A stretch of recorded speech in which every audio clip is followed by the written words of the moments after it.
Introducing the beautiful Yule coloring book.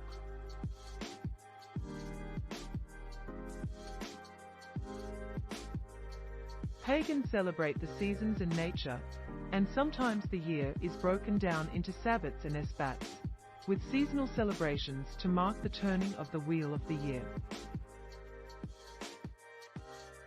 There are many seasonal pagan books that can be used for coloring during celebrations, and for kids, coloring is a great way to help them engage with the subject. Celebrate the pagan origins of Christian holidays. If you are interested in taking a trip down memory lane and learning more about paganism, then you will love the books in this section. Many of the popular Christmas and Easter celebrations can be traced back to pagan rituals and celebrations.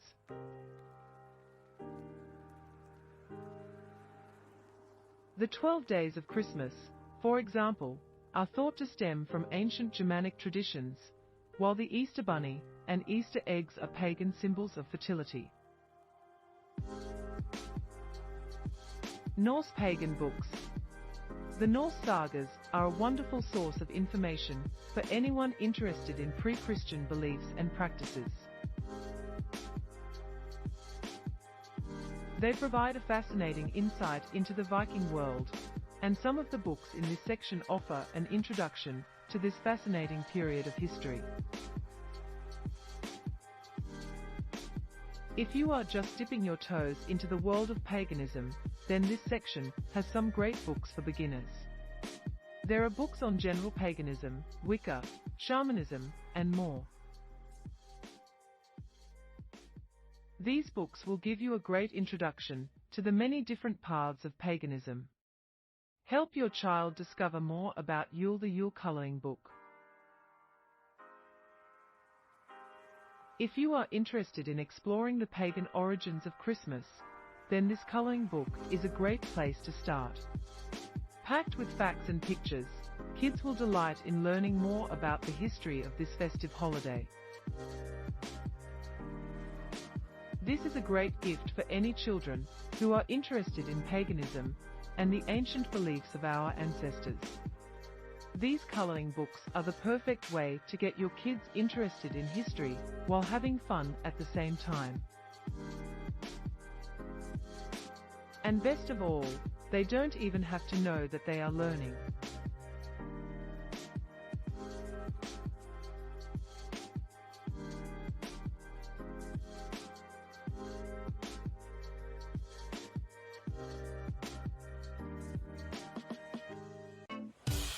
Church structures and schedules often make it hard for the working class to participate.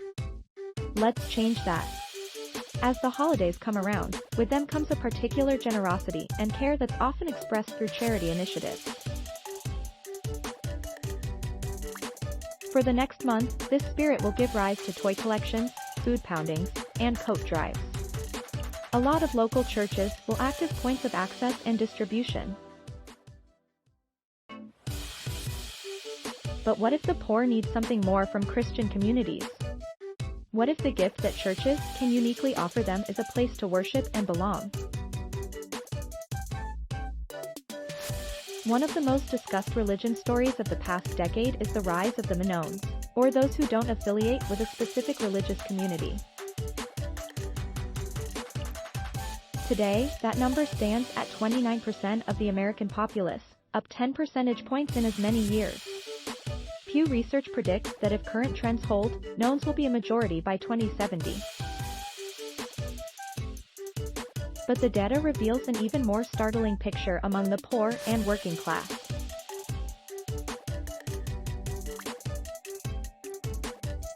According to Ryan Burge, author of The Nuns, Where They Came From, Who They Are, and Where They Are Going, 60% of nuns make less than $50,000 a year, while only 21% have a college degree.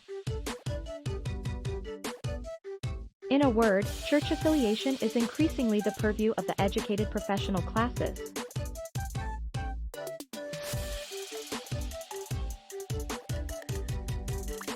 To some, this data might suggest a correlation between religious commitment and the kinds of choices that lead to wealth. based on the theory that faith and local church attendance bring about social success. Others may note that marriage correlates with socioeconomic status, and that adult children of continuously married families are 78% more likely to attend church than those from divorced, never married, or widowed homes. Perhaps those who commit to spouses also end up in more stable places in society.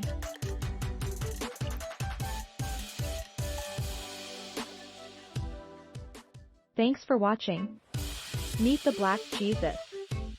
The African Jesus is depicted as a dark-skinned man with curly hair. The Black Jesus coloring book is the first book in a series of coloring books that uses African cultural imagery. Each coloring book features a different African culture and its myths. The